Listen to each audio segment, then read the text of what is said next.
Thanks very much, Rhonda. So hello everybody. Like Rhonda said, I'm Grainne McGarvey. I see a few friendly faces and people that I know. But my company, for those who don't know, is Pulse PR. My contact details are up there. pulseprni.com is my website. So everything on there, it'll have LinkedIn and Facebook and Twitter.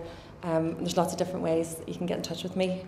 So tonight, really, I just want to talk through my career history and why I'm up here and in a position to be up here to talk to you all tonight. And then look at my top 10 tips that if you're putting together a PR strategy, what are the things that you should be looking at? So I guess I really want to start by saying, what is PR? I suppose I could stand here for the full hour and explain just about PR, pure and simple, but I've tried to narrow it down really into sort of the key point that I want you to take away from tonight. PR is about your reputation. Don't be fooled. Every organisation, in your businesses, everybody has an opinion on you, whether it's your customers, your employees, your people in the industry, or journalists. And it's these perceptions that will drive whether or not customers actually want to work with you. And in today's market, where your reputation is so important, it can be your company's biggest asset. It's something that will make you stand out from the crowd and give you competitive advantage. So effective PR can help manage your reputation by communicating and building good relationships with your stakeholders, which will help your business grow. I suppose now is as good a time as any to try and explain what PR isn't. I've been doing it for 10 years. My dad still has no clue. He thinks it's advertising. And I guess a lot of people do think it's advertising because they pay a PR person and they see something in the paper, but it's definitely not advertising, it's not marketing, it's not promotions. And I guess it's a good thing that it's not. It's an opinion, it's an objective piece. It's something that's written by a journalist or someone in the media. And I guess in the general public, they put more weighting on a story that is written by a journalist that they really trust and respect. I hope there's no advertising people here tonight because they probably will lynch me, but I know if I read an article about a company that a journalist had written, I always think it gave a bit more kudos than if a company had paid for an advertorial, because you always think, well, they would say that. Just want to run through the different types. Business, financial, that's pretty much whenever you're providing information to business journalists. So, for example, if you took on 12 new staff, or you're exporting outside Northern Ireland, or you've won a big contract with a company in America, it's very stats and figures and facts driven. Public affairs is providing information to trade bodies and engaging government departments to influence policy making. So I guess in the main, probably most of the companies here tonight will be the first two, business, financial, consumer, and lifestyle. It's sort of where the majority of your PR campaigns will come from. But always just keep the other two on the radar. Know your audience. This is another key point I want you to take away from tonight, because especially as a small business owner, it will help you save time and money down the line. You need to be really, really targeted in your approach. It's not like the old days where you had massive budgets and you could throw loads of money at things and hope they stick. Now you have to be really targeted to ensure that the people that you're speaking to are the right people for your business. It's good to be able to draw in other people in the business. So for example, your marketing team or your business development manager, if you all work together and don't see PR as something separate, then it will help you to be more targeted. Use the right media channel. I'm just going to run through the different types. So offline PR is sort of the traditional forms of PR. Newspapers, yes, everybody knows that newspapers are declining, but they're still very relevant if that is the channel that is going to target your audience. And if you're outside the greater Belfast area, if that's your catchment, always be mindful of the weekly papers. TV, obviously TV is the holy grail. in PR land. There's a couple of PR people here that will obviously agree with me on that one. It's incredibly difficult to get on TV, and I know clients that come to me and you have to manage their expectations. You know, maybe a couple of years ago, UTV had UTV Live from 5:30 to 6 just before the news, great wee consumer slot. You know, I was able to get loads of clients on, but they just don't have it anymore. So because space is so limited, it's just incredibly difficult. But my advice would be, if you look out your district journalist that's in your particular area, you know, North Down or Derry or Fermanagh, whatever it is, they love hearing local stories. So you can find them, get in touch with them, and if they can maybe pick it up and put it on TV for you. Radio then is the third point. It seems to be having a revival. You know, it's definitely a good option. I'm actually a commentator on Radio Ulster. Hopefully nobody's heard me because I'm on talking about men in Speedos and people putting their makeup on the street and whatever it is. But Radio Ulster has a listenership of about 104,000. So if you think of the amount of people that are going to listen about your company, it's great. Magazines, magazines are great for if you have a particular sector. You know, if you're in construction, there's Specify magazine. If you're bridal, there's Ulster Bride. But just be mindful that, I mean, from my experience in Tatler, you know, you don't get in unless you advertise. That's kind of how it works. So online PR and social media. I'm not standing up here saying I'm a social media expert by any stretch, but my friends will probably say, yes, my Facebook is my life. But I'll give you a couple of examples just based on my experience. Facebook's great if you want to help build your give your brand a bit of personality, but make sure you post interesting information on your sector. I've got clients through Facebook, but it just depends if that's your target market, your age group, your demographic. There's no point if you're wanting to target civil servants. There's no point having a Facebook page because they can't really access it during the day. Twitter is the next point there. It's great for a quick response. I would use it a lot for my columns to try and get press office contacts in America or GB. You know, it turns around very, very quickly. LinkedIn, it's great for business contacts. I know a client of mine who is they do training material, and they got in touch with a distributor in America who just through LinkedIn, who happened to be coming to London the following week, and they met up with each other and got a great deal out of it. Everybody thinks they can write a press release, but it is, believe it or not, I think it's an art form. I don't know. I was trained by a journalist, so it just means then whenever I'm issuing things, journalists don't actually have to do very much with it, which is a great time saver for them. First point I've given you is think about your audience.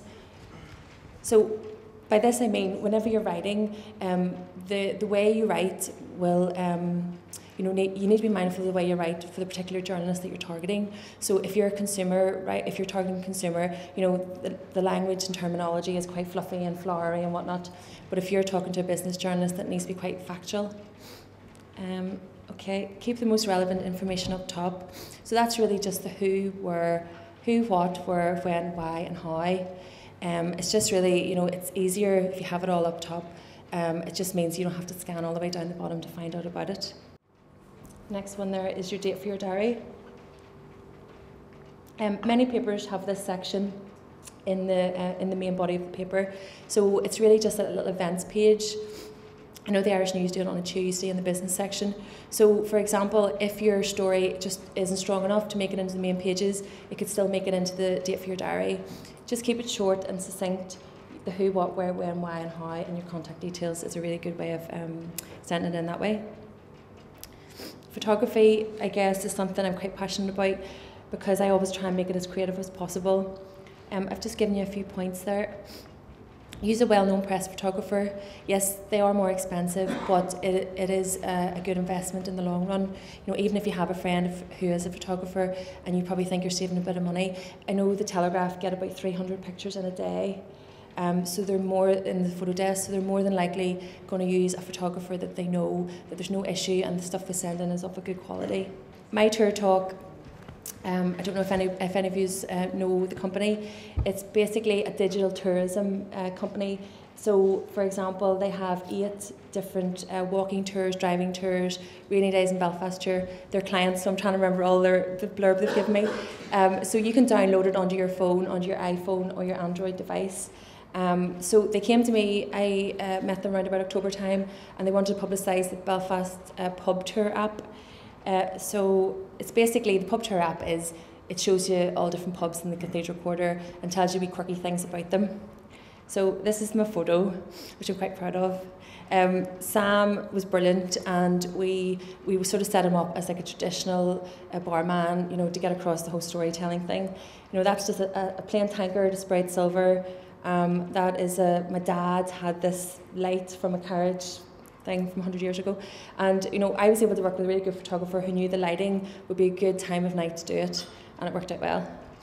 I'm going to show you a video, and I can't believe I'm doing it because I actually did the pub tour with Gary, and a wee note, you know, if you're doing a video that people are going to see, don't drink as you go along, because it was a pub tour and I was thinking, yeah, get in the spirit of it all.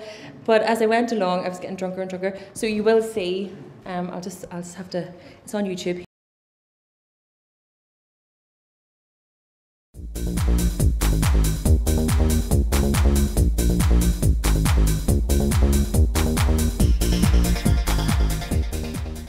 I'm here outside the John Hewitt on Donegal Street in Belfast. It's the first pub on the My Tour Talk pub tour. This pub is renowned for its crack as well as its speciality beers. Let's go inside and find out more about the tour. I'm joined here with Jamie Hanna from Belfast company My Tour Talk. So Jamie, tell us about your company. My Tour Talk is a tourism business that is based in Northern Ireland and is the first Northern Irish company to create personal audio tour guides and put this in highly innovative technology such as iPhone and Android apps. What I wanted to get across there was, if you're able to bring in something, a wee bit of technology into your, try and be a little bit more creative, bring a little bit of technology into your stories. I mean, we got that up on the Telegraph website. I think we got about, Jamie got about 100 hits that morning just to his own website. It got picked up by hospitality magazines across the GB. You know, people have contacted from America, so there's been quite a lot of feedback. If you meet the needs of the journalist, so by this I mean journalists are under extreme time pressure. You know, it's not personal if they're snappy. They just don't have the time to listen to your whole ramble. So just be mindful of that, and also find out how a journalist works. You know, do they work to a deadline? Do they like to plan in advance? You know, I know when I'm doing my columns, I work a month in advance. So if you always remember that especially for magazines, you need to sort of you know, bear that in mind. Number 8 there, a good online presence. Just my first point really is have a website. I don't know if anybody's checked out mine. It's pretty basic. It just has 2 testimonial videos and contact details. You know, I sell a service, not a product, so it doesn't really make sense for me to have a big fancy dancy website. It's not something that I didn't even want a website, but now I'm talking about websites, I understand the value in them. If you want to improve your search engine optimization, then you know, you can have your news feed and your Twitter feed all sort of feeding through onto your website. But if you do have a news page, make sure it's current and up to date. Okay, next point there is a good offline presence. So it's pretty straightforward. You know, get your business cards up to date. The amount of cards I get that don't have phone numbers on them or they're out of date, it's criminal actually, because they're quite reasonably priced and you shouldn't really let it happen. And always take your cards out at the weekends, which I do, because especially in Northern Ireland where you never know where you're going to meet somebody. It is a core part of your business, but make sure you integrate it with the other core elements of your business. I mean, you know where your business needs to be, and PR is effective and can help your business grow. Make sure it's consistent. If you're a new brand or a new service coming to the market, you need to sort of have a drip effect. It's not good enough just to do one campaign and let it go, because it does, you know, you need to have a consistent brand presence to help your customers understand a little bit about you. And my advice there would be do a mix of different things, from profiling to press stories to commentary, and resources. Don't do PR unless you have the resources to back it up. And just my last point there, just wants to be upbeat. your company needs you. By this I mean no one sells your product better than you can, so you have to be your own PR machines. Don't pester people to death, but be optimistic and be positive, and you all have great products. So hopefully I've given you the tools that you can get out there and sell your brand and make it the best it can be. So thank you. That's me.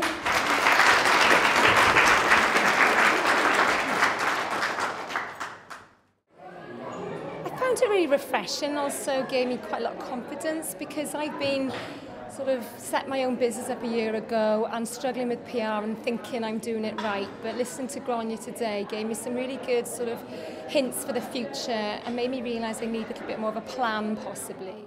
Well, I thought it was an excellent event. Grainne pretty much covered the A to Z of PR in the space of 40 minutes. I don't think she could have got more content into it, so it's a very good broad overview of what PR is all about, so it was very valuable. Grainne, who talked to us about PR, 10 simple steps to get some PR if you're in a small or medium-sized business.